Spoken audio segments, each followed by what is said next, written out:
Hey, welcome to today's session where we talk about from scarcity to abundance. It's a very powerful mindset session because if you transform your thinking, you transform your life. So let's dive into today's training and what we're covering. So today we talk about the hidden cost of scarcity thinking. And this is how limiting beliefs sabotage our wealth building journey. And the second part is obviously we want to transform out of this. So, how can we transform our limiting beliefs into empowering truths? This is kind of solution for the situation we're currently in. If we are caught up in negativity, like in limiting beliefs, and we struggle getting out, getting ahead in life, this holds the key to our dream life, my friends.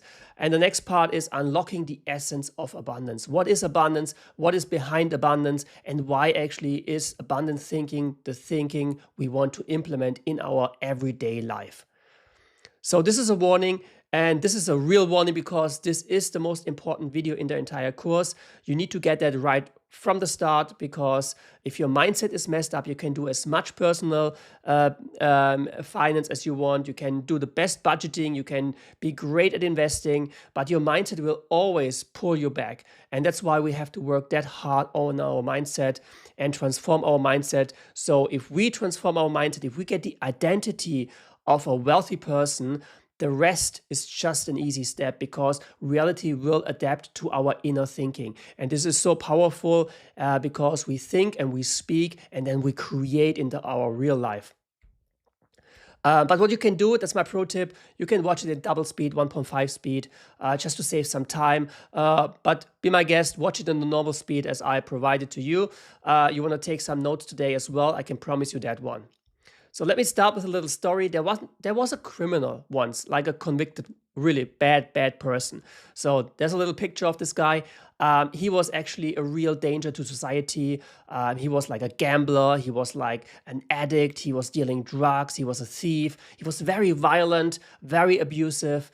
And there was this super brave journalist, and she was kind of Lois Lane style, and she always got herself into dangerous situations. So one day she entered that prison because she was doing like some research for a story of hers about convicted criminals and how they behave in society and everything. What's their story? What's their background? And she actually was interviewing that guy. And she asked the guy, hey, why are you here in prison? What led to this life you're currently living? Why is it that you're here, that you're that violent, that you're that dangerous, and that even the other inmates are afraid of you?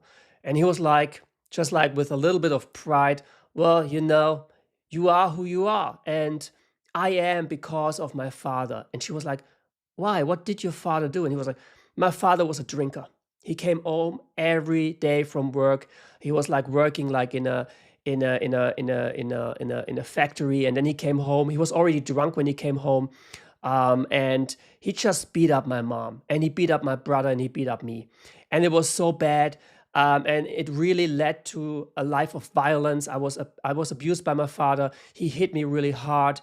When I was 13, I was like running away, but they caught me back. And my whole young life, my life as a kid, a life as a young adult, it was just like horrible. And the whole thing was like forming me into who I am today. So there's no wonder that I am violent, that I'm a gambler, that I'm a drug addict, that I'm an alcoholic, because my father was the role model that actually led to the outcome you see today. And she was quite heartbroken about this story because she thought, well, this guy is a real victim of his family, a real victim of the things the father did to him. And when she was going back to the office in her car, she was like thinking, well, he mentioned a brother. And then she did some digging and some research. And surprisingly, she found the brother. And the brother, he was a respected lawyer. He was living on the other side of the country, but he was a respected lawyer. He had a family, 3 children. He was in church. He was even like singing in the choir. He was doing a lot of charity work. And she was thinking, how can this be the brother the other guy mentioned? And so she actually made an appointment with that guy, and did an interview with him and asked him, hey, I just visited your brother, and it was really heartbreaking. Now I see you here, a respected personality in your society. You're in church. You're like having an impact through charities. You're having a big law firm. You're married. You have 3 kids. Everything sounds perfect in your life. How can it be that you're not in prison? How can it be that you're living that life you're living? And the guy, he looked at her and said, well, actually, let me tell you a story. My father was an alcoholic. He came home every day. He was beating up my mother, my brother, and myself. And he was drinking all day. He was violent. He was a really bad guy. I mean, with that role model, how could I end up like this? I had to do a different thing than he did. And you see, the thing is, our beliefs, not our circumstances, shape our results. And the thing is, the one brother who was in prison, he saw himself as a victim, and he totally followed in the footsteps of his father. But the other guy, he saw the father and he said, well, I'm never going to be like him. I'm going to change everything. I'm going to provide a better life for my wife, for my children. I'm never going to drink a drink, never one sip in my life, because I don't want to end up like him. So one became the victim and the other took control and said, well, this is like enough is enough, and I'm going to do it differently. And both kids had the same upbringing. Both kids had the same father, the same mother, but both had like totally different paths. And this is very crazy when you look at this, because so often we find ourselves blaming our circumstances, saying we are who we are because of the surroundings, because of the people who are in our lives, because of this and this and this. But in reality, it starts all in our mind and what we believe. And I want to ask you the question that, and not thinking about like someone who's in prison, someone who's leading a law firm, but more like from the perspective of being a victim or being someone who is in control. Which brother resonates with you most and why? I think this is a very important question, because we find ourselves, or I find myself very often, really close to that guy in prison. I find myself in the position of being a victim, and my thoughts taking over. And you know those days when you start blaming everything and everyone, and suddenly you feel like out of control, and you feel like everything is like out of reach, and it might just be triggered through one negative event. I mean, you got up in the morning, everything was perfect. You were whistling, you were having your shower, you were singing and dancing in the shower, and then it's the phone call, and maybe your boss calls you and say, well, don't bother coming to work, you're done. Or you get like information that like a relative or a loved one just had an accident and died, or something really bad happened in your life, and the whole day, your whole foundation for your life seems to be gone. And the question is, how do we react? And it doesn't need to be that drastic. I mean, it can be just like someone bumping into you on the way to work, and it's like, oh, the whole day is gone. And are you a victim in your situation, or are you taking control over your life? And this is a very, very, I think, interesting parable, what we're learning here from those two brothers, and how we identify ourselves in this story. So let's look at the hidden cost of scarcity thinking. And what is scarcity thinking? So a belief that resources, time, money, and opportunities are limited, leading to fear, hoarding, and inaction. And this, I think, sums it up quite well. And now we're looking at the true cost of scarcity thinking. So we have the financial costs. If you're living like in a world where everything is scarce, and we think, well, resources are not endless, but they're limited, and other people have more access to them than I do, you're really missing out on opportunities if you think, well, I want to hoard it. I don't want to lose the little I have. So I'm not going into more risky investment maybes. And because the risky investments are actually the investments, they're worth taking if you manage the risks, because with the risks come the rewards. But just holding at your savings account and hoping for the best is not cutting it. It's not helping you in any way, because inflation even is higher than what the bank pays you on your savings account. So financial costs are quite high at that point if you look at scarcity thinking. Next thing is emotional costs. Living in a cycle of scarcity thinking brings anxiety, stress, diminished self-worth. You think you can't do it. And I'm going to share a story about this in quite a minute. And I believe that emotional costs are more impactful than the financial costs, because money is an endless resource. It's out there. If you understand it, you will see how easy it is to gain money, to get money. And even if you start later, you still have all the chances. But emotional costs, the toll it takes on your soul, it's harder to repair than filling up your bank account. So this is something very impactful. And if you struggle with anxiety or like panic attacks, I was struggling with panic attacks for a couple of years, and I can tell you it was the hardest time in my life, and I didn't see a way out.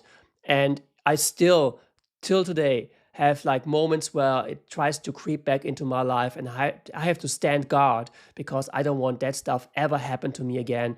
And it's so hard to get rid of that. So emotional costs, a big thing. The next thing is relationship costs, strained connections due to fear-driven decisions.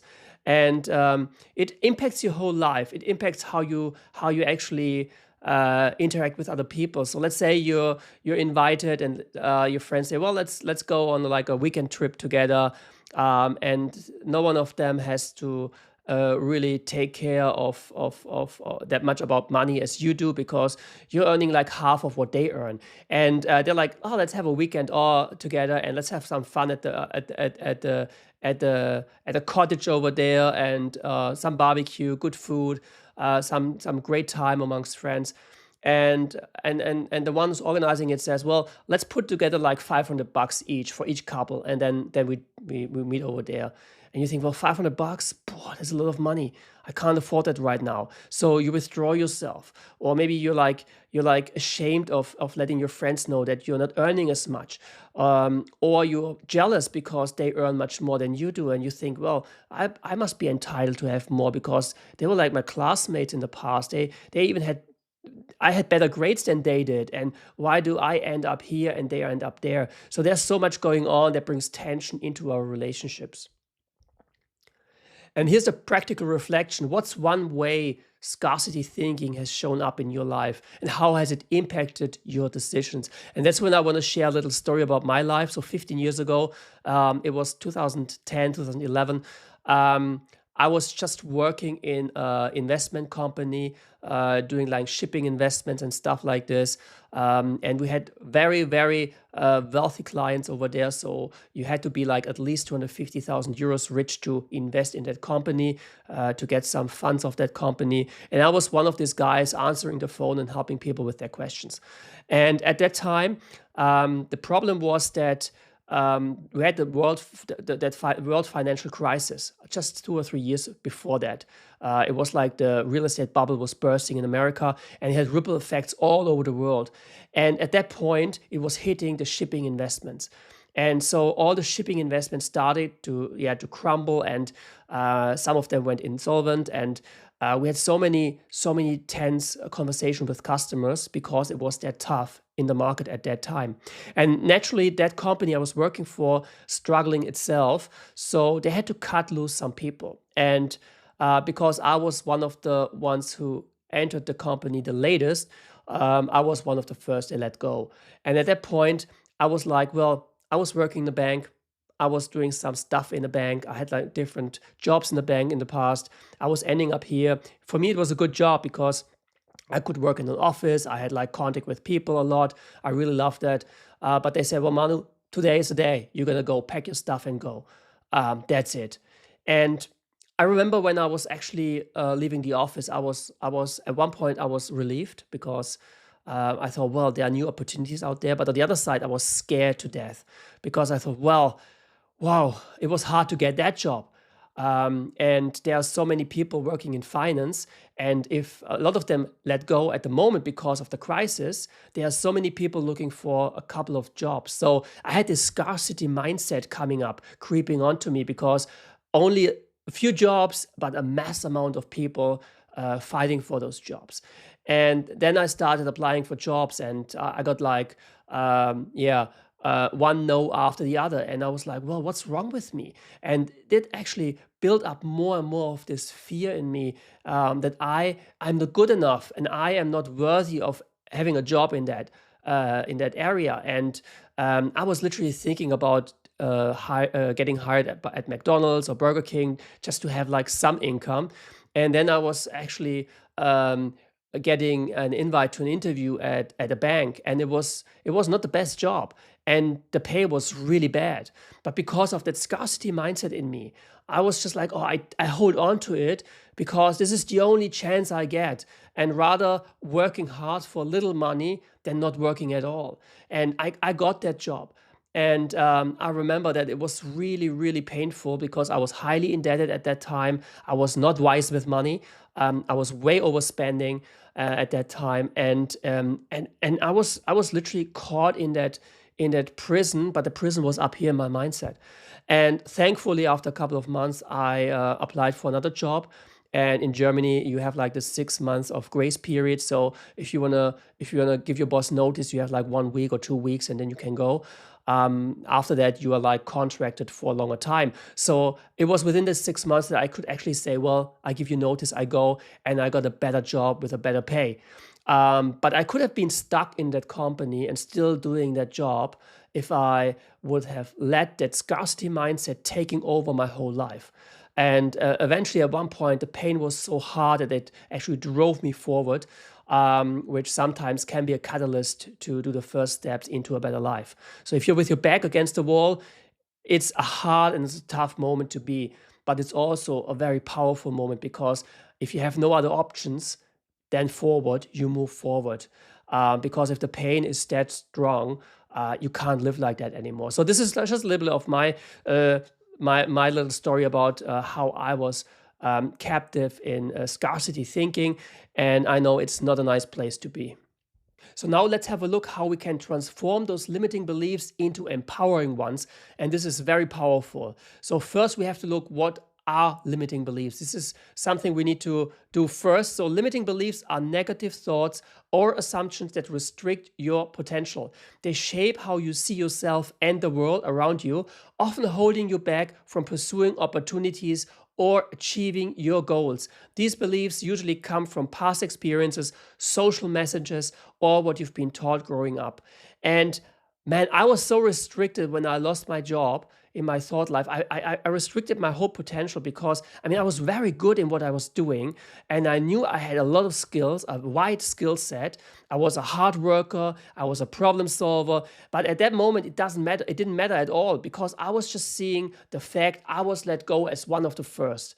And I took it personal, and I said, well, it has to do something with my personality, with I'm not good enough, and it was feeding this negative thoughts in me, that I was actually ending up in a really dark place, because I thought, well, I'm not capable of any job in the financial industry anymore. Why should another firm hire me if this firm has let me go? I mean, what's the reason? And I was so limiting my potential, restricting my potential. And let me tell you, you have unlimited potential. And I really love Gary Vee for his message. He's preaching it over and over and over again. Your potential is limitless. You can do whatever you want on this planet. You have one shot, one life. Go for it. Have a dream, pursue that dream. Make it possible. Find the resources to make it possible. You're not too old. You're not too young. You don't have too few skills. You have more than enough within you. You can do anything if you just believe in it, just follow it, and just do it. And this is so, so powerful. And one of the limiting beliefs a lot of us have, because we grow up with that thought life, is money is the root of all evil. The rich and wealthy are taking advantage of the poor, or we need to tax the rich one because those guys are greedy and they are like just destroying everything. They are corrupt, they are bad. And we associate like wealthy people, whether or not they are greedy and bad, but we associate those people with having wealth, having money. And we make this link in our subconsciousness. And then, even if we think, well, I would do better in the world if I would have that much money. If I just have like 10 million, I could do so much great things in this world. But you're self-sabotaging your journey towards those 10 million, because whenever you try to make more money, this subconscious thought is killing your journey, because it says, well, if you're going to be wealthy, you need to be corrupt. If you are going to be wealthy, you will be corrupt. And you don't want to be corrupt, because it's against your value system. You're loving and a good person. You're like an honest person. So you don't want to be a corrupt person.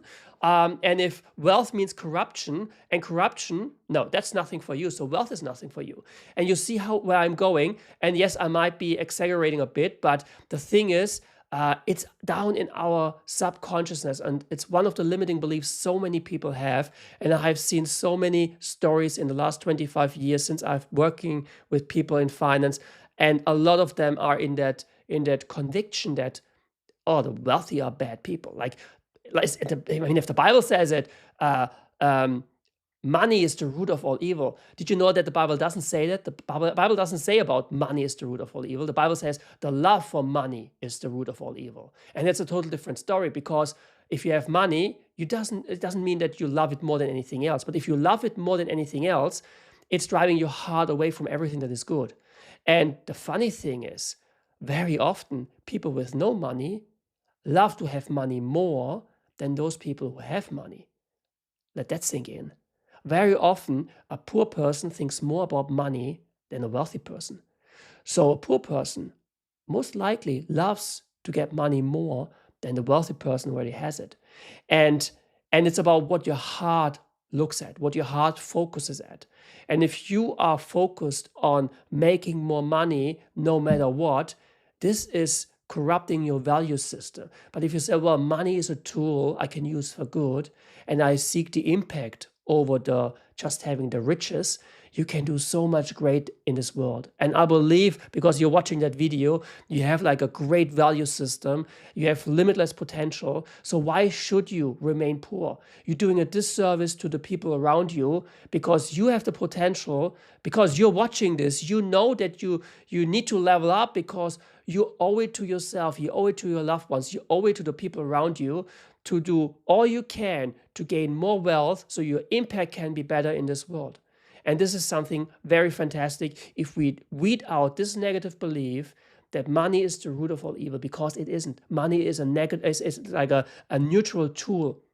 It's neither negative nor positive. It just accelerates what's already in you. And if there's like a bad person in you and you have a lot of money, you do bad stuff with that money. But if there's a good person in you and you have a lot of money, you can trust yourself. You will change the world for better. This is actually really fantastic. The next thing is, the key to growth is recognizing these beliefs, challenging them, and replacing them with empowering thoughts that align with your goals. And we're going to do this in a second. Your mindset sets the tone for your reality. Choose beliefs that move you forward. Choose beliefs that move you towards your goals. You can actually choose what you want to believe. And I hope I get it right, but there was this one quote: don't believe everything you think. Because not everything you think is real and is a true story. It's just like something you believe as being true. But reality very often shows that's just your perception of something. And that's something we want to change at in this training. Transforming limiting beliefs. So now I'm going to give you the framework what to do. So first thing is awareness. You need to know what you want to weed out in your mindset. Something like, I don't deserve wealth, there's not enough money. So everything that's limiting and restricting you, you need to weed it out, because it's holding you back. It's holding back your potential. It's holding back the true you who can change the world around you. And if you are aware of something, that's step number one, and that's really, really helpful. The second step is disruption and challenge. Use thought-stopping techniques to break the loop of negative beliefs and ask, is this 100% true? What evidence exists to the contrary? And there are a couple of things you can do. So if you find yourself in this negative spiral where you think, well, oh, I'm not good enough and I can't do it, and or let's take an example. You're applying for a new job. You're like currently in a position where you earn 100 grand and you want to earn more money, so you apply for a new job, and you aim for 120 a year. Now you already got like 5 feedbacks. They all said no. Now tomorrow is a new interview, and just think about, yeah, you're preparing for this interview and you're like, well, I already got like 5 feedbacks. They all said no. Maybe I am not worth 120K. Maybe that's why I don't get that role, because I'm not worth 120K. Maybe I should be grateful for the 100K I have. It's good money and the job is okay. So I need to be happy with what I have.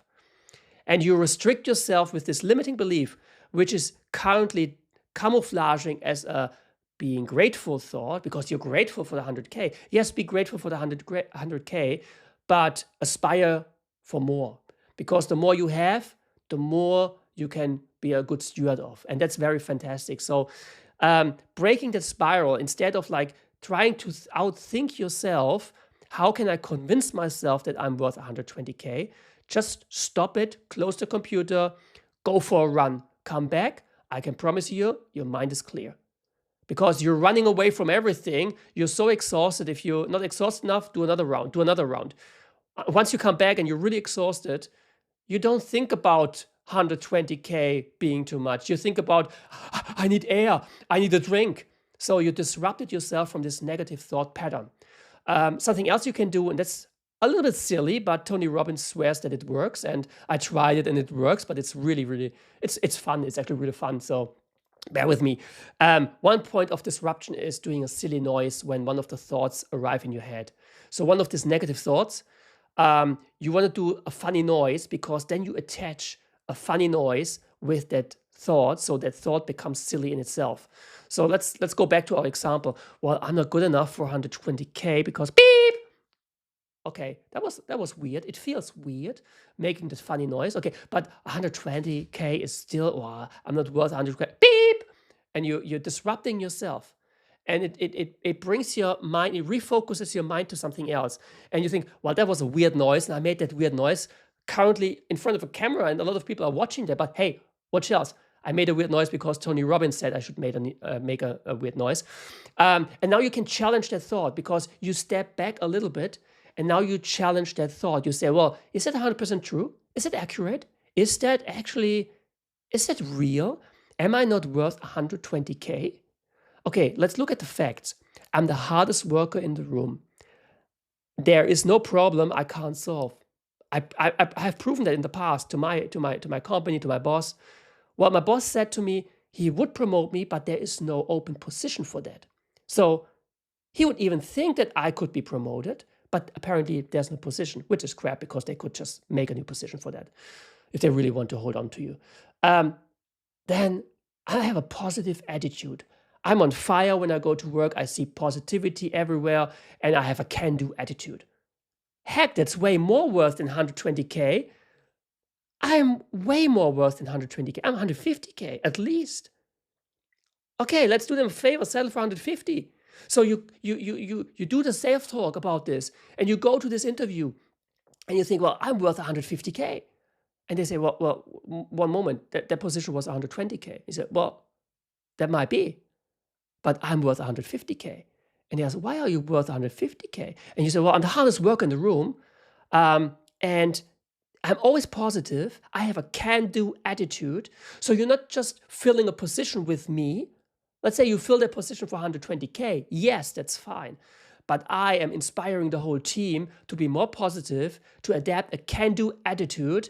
I'm bringing light into your company, which is way more worth than the 30K gap in between. So 150K is a bargain for someone like me. I'm so convinced that I can have a big impact in your company, in your team, and 150K is... We do 150K, and in 6 months we reevaluate. I'm so excited. And we talk about 200K. Then 200K is on the table, my friends. And even if they say no, you did something amazing in yourself, because you started believing in yourself. And now, instead of looking for job offers where you're limited to 120K, you're looking for job offers 150K plus. So even if that was a no, the outcome in you is so much stronger now that you're not looking. Your scope is different now. Your scope is not on the 100 to 120K jobs anymore. You don't look at those offers anymore, because you go to the 150K, 200K offers. Well, 200K, actually team lead. I never led a team, but I'm capable of doing it. Heck, I can impact a lot of people if I'm leading a team. And you look for opportunities. Maybe you enter an interview where they're looking just for you. Someone who never did it before but has a can-do attitude, and I can do it. By the way, I had a couple of those interviews where some people gave me a shot and they haven't been disappointed. They said, well, it was the best hire ever. Because, man, you brought a new thought life into our area. That's like amazing. And I believe your potential, my friend, is unlimited. And you bring so much light where you go that you can impact so many people around you. Step 1, awareness. Step 2, disruption and challenge. Step 3, replacement. We did it at the moment with 150K. So you already have the practical implementation for the step number 3, because when you weed something out, you need to plug something else in. So if you get something negative out, you need to get something positive in, something that's really benefiting you, helping you, and bringing you forward closer to your goals. Step 4, repetition. We did it as well in the example. You just repeat it over and over and over again. And I know it feels weird in the beginning. And if there's so much negativity which has been hammered into your head for decades, and like that thought, you're not good enough, you're not worthy enough, and all this kind of crap, it feels like a lie, and you feel like an imposter when you first speak the truth, that you are, in your potential, you are limitless, that you are wonderful, that you are a strong person, that you are worth more than you think. And it feels really weird, and it feels like this thought doesn't belong to me. But the more you repeat it, the more you make it your own, the more you speak positivity into yourself, the less room is for the negative crap that has been dumped on you for years. And you start listening to your own voice. I mean, you speak so nice to your friends, and you talk so nice about your friends. Why would you don't treat yourself like your own friend? Why would you bombard you with negative thoughts and talk to you like you talk to yourself the whole day? Oh, I'm not good enough, I can't do this. Or I'm not worthy enough. Or I'm a failure. And whatever crap you're thinking that might be real is not real. And take this with you if that's actually something you're struggling with. And if you're already there, that you say, well, I'm amazing, I'm confident, I'm the best person in the room, well, good on you. Maybe a little bit humility would help. But hey, that's another story. So let's recap. Awareness, disruption and challenge, replacement, and repetition to make it your own. So now let's have a look how to unlock the essence of abundance. But first, let's have a look what is abundance. I think this is super powerful to understand. Abundance is the belief that resources, whether financial, emotional, or relational, are unlimited when paired with creativity, effort, and faith. It's not about material wealth alone, but mindset that sees opportunities instead of limitations. And that's something we talk a lot about in this bootcamp. It's not about the money. It's not about what number is on your bank account. It's about what's up in your mind and how you see opportunities, how you perceive opportunities. And the very powerful thing about this whole journey is it's not just about your finances. You might be here because of your finances and you are looking for a solution for some financial problems, but it also affects all other areas in your life. And that makes it so powerful, because if you fix your money, you fix so many other issues in your world as well, because it's all related up here in our mind. And the thing is, if we learn to weed out limiting beliefs for our finances, we learn to weed them out for our health as well, for our relationships, for our spiritual journey, or whatever area in life you want to cover. These principles are universal. It's so, so, so powerful. Abundance allows you to approach life with gratitude, confidence, and a focus on what's possible rather than what's lacking. By embracing this perspective, you unlock a powerful ability to create solutions, attract possibilities, and build a life aligned with your values and goals. True abundance starts in the mind, not in the bank account. And I want to give you an example from the health side of things. So bear with me, we're not talking about money right now, but it will make sense in a second. So if you are like one of these people, if I ask you, how are you doing? Like, oh, I'm tired, then it's like you're speaking to yourself like a broken record, and you tell yourself, I'm tired. Maybe you add another sick thing. So, well, I'm sick and tired. And you repeat it to yourself until you believe it. And there is evidence out there that a lot of modern sickness and disease has been birthed in our mindset, because a thought has been spoken out, repeatedly spoken out, until the body says, okay, you give me that command, then I'm gonna do it. Because your body is just a reflection of your mind. Your body is just doing what you tell your body to do. And if you tell your body that it's sick and tired, your body thinks, okay, I need to be sick and tired. And then it finds all the ways out there to be sick and tired. And you're suppressing your immune system. And this is very, very crazy stuff if you look into this. But also, the opposite. I mean, we all know like of those stories on social media when someone had like a really bad accident and doctor said, well, I'm really sorry to inform you, you will never walk again.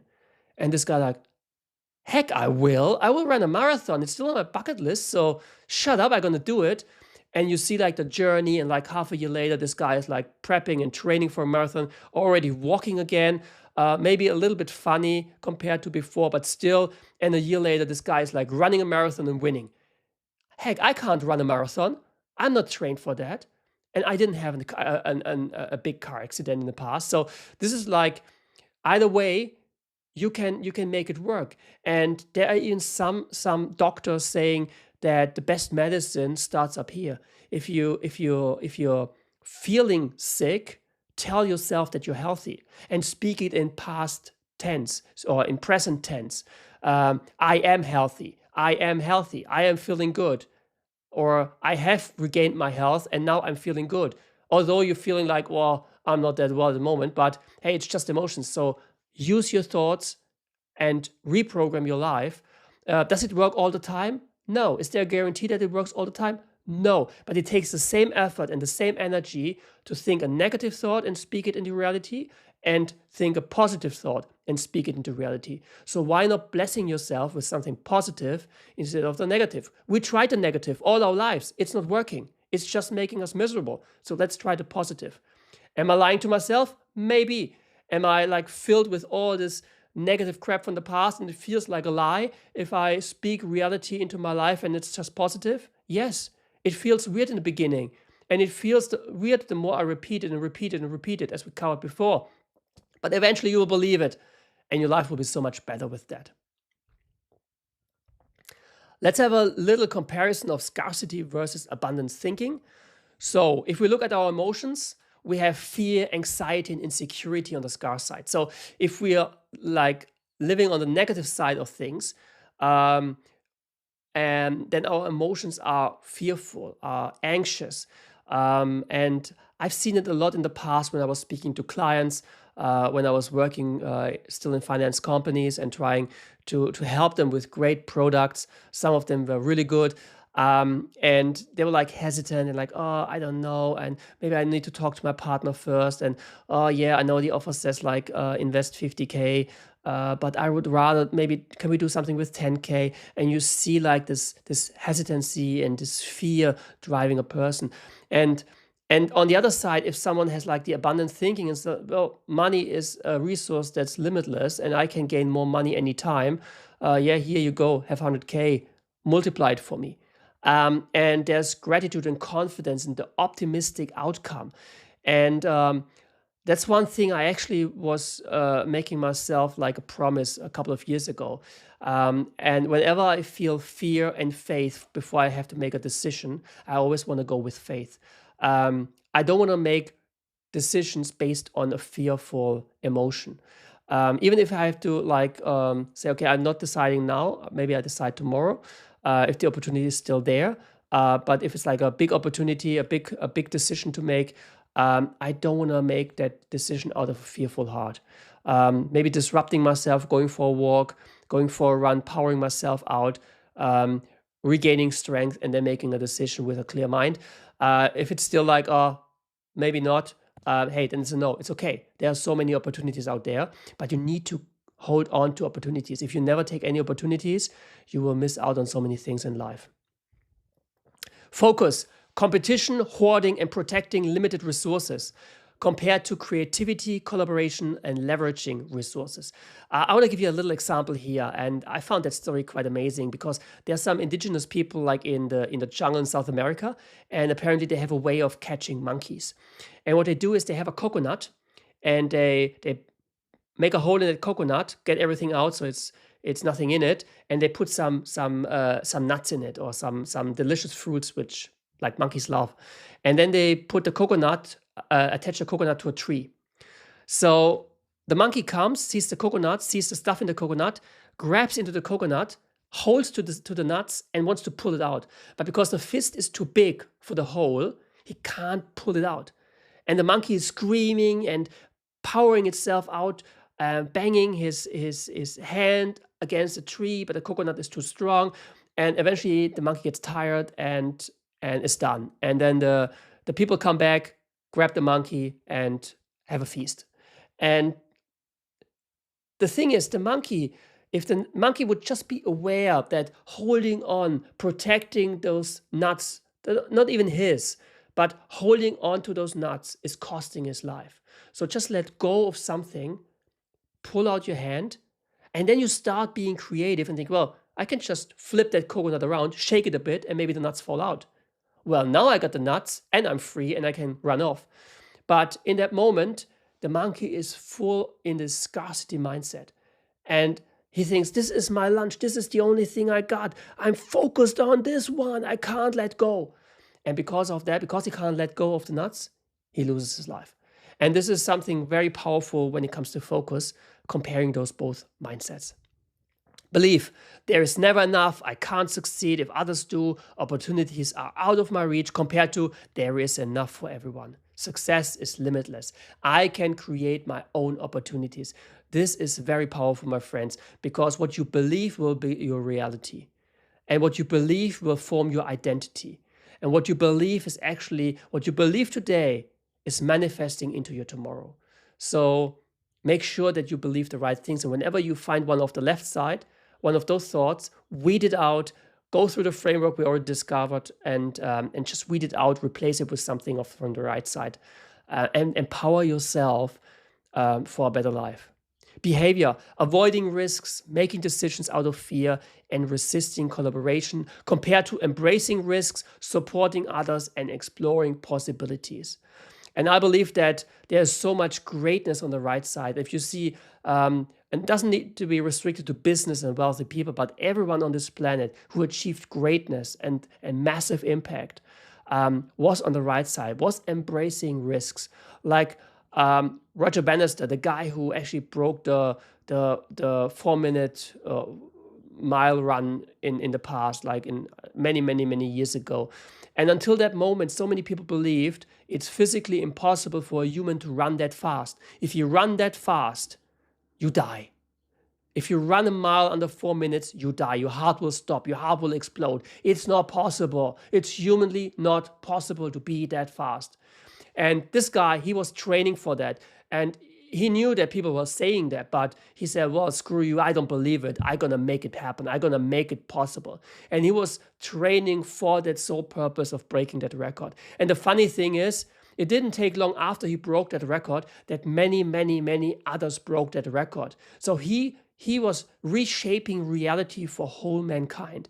This is so powerful if we just look at that example. So whenever someone else tells you you can't do it, remember, it's their perception of reality that it's not possible. It's not yours.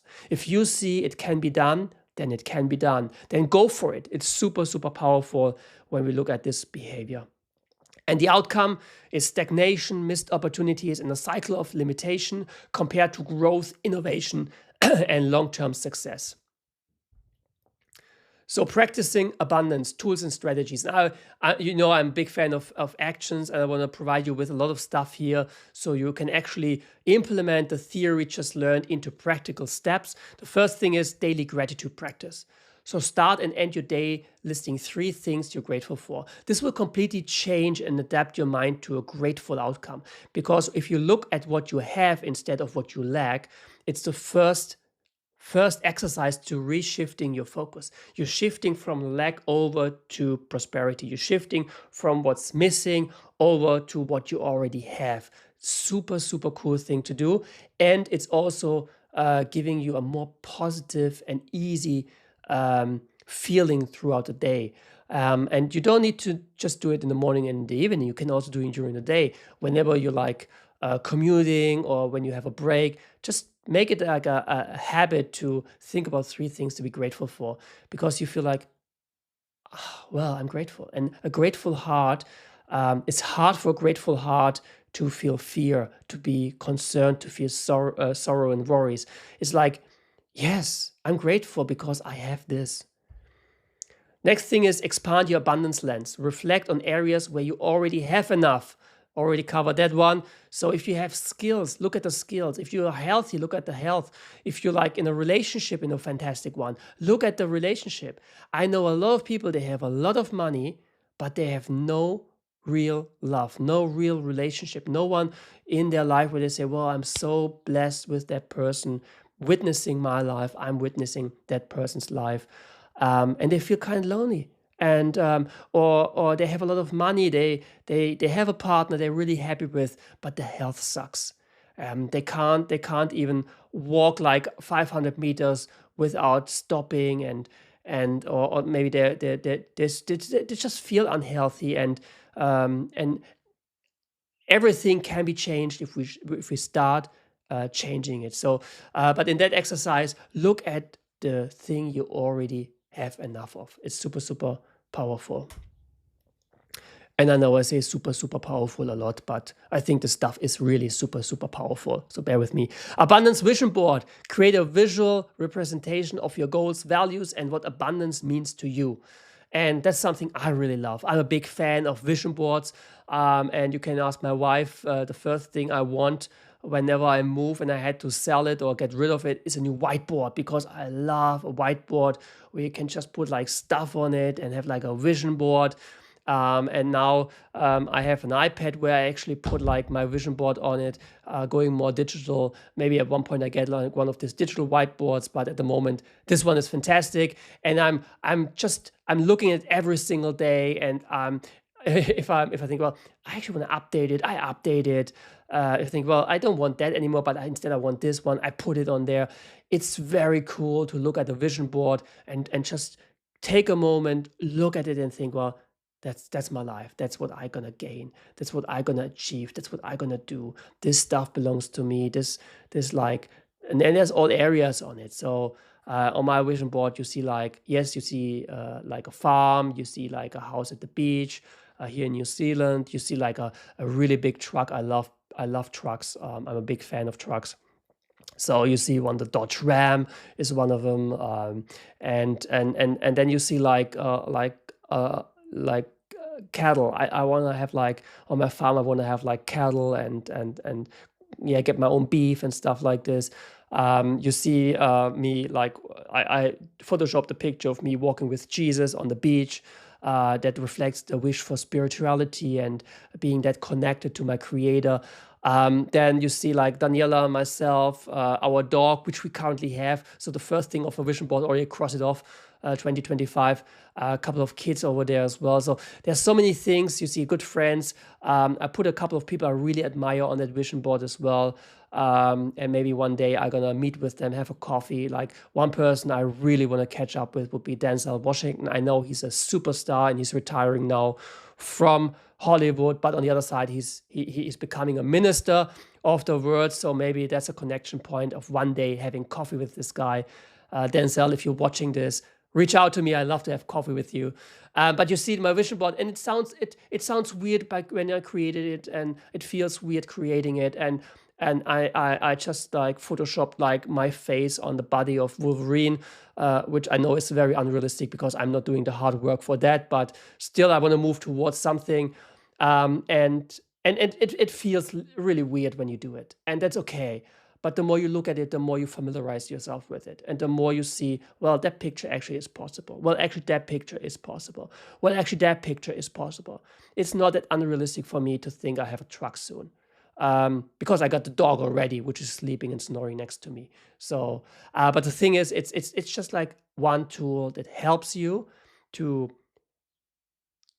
visualize or make visualization for your dreams easier if you just put it like on a vision board. Next thing, celebrate small wins. Recognize every step forward, no matter how small, as progress towards abundance. Every step, every milestone you can cross off your list is something fantastic you achieved. And I want you to be very, very specific here when you decide to celebrate your small wins. And I believe every one of us should do that. Be very specific in how you treat yourself in that celebration moment, because it's so powerful, so powerful, patting yourself on the shoulder and say, well, I've done a great job. Because so often we are driven towards our goals, that once we achieve a milestone, we don't stop. We just keep going. But we need to stop. We need to reassess. We need to look at our circumstances we just created. We need to look at our life and say, well, we deserve celebration. And if you grew up like me and you had like the same environment like me, it very often is like, oh, I can't celebrate myself and who am I? Yeah? But the thing is, you want to be celebrated. Your heart and your soul is aching for celebration. So celebrate yourself once you hit a milestone, because it builds confidence and it builds self-trust, because you know you can do it. And if you don't recognize that, you're not building self-trust. You're just looking at the goal you didn't achieve yet, and you see the lack instead of looking at what you just achieved and say, well, I achieved that. I did it. And it's the same like in the second point, where you readjust your lens from something I already did, something that's already enough. I already achieved something. That's a very powerful thing. And the last thing is the Abundance Breakthrough Toolkit. And that's something I created for you. So if you jump on wealthbuilders.cc/ABT, you get the Abundance Breakthrough Toolkit. It's on Google Drive. You can just copy it into your own drive or download it and fill it out. Go through that material. It's like a guided session where I take you step by step through that exercise, identifying limiting beliefs, weeding them out, and replacing them with something fantastic that is beneficial for your life. So, quick summary.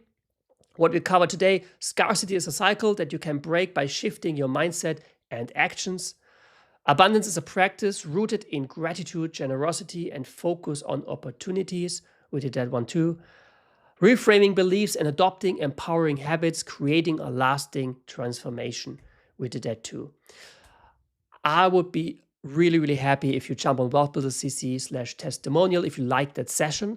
If any of the stuff I'm teaching you is in any way helpful, beneficial to you, or you have any wins you can report or any other testimonies, please feel free, jump on that site, give me a testimony. It's not just helping me to get feedback, what I'm doing right, but also something we can use to let others know that this community is valuable and helpful. And if people are hesitant about joining us and they watch your testimony or they read your testimony, you have a chance of doing a video one or a written one. And either way, they see it and they think, well, if it helped that person, it might help me. Okay, I'll give it a try. You can change someone's life by providing me with a testimony. And it's really fantastic and easy way to do. And you can win something, but we don't want to do it for that. So, Joel Osteen, when you focus on being a blessing, God makes sure that you are always blessed in abundance. Very powerful. Be a blessing in someone else's life. Be a blessing in your own life. Act now. Be unstoppable. See you, my friend.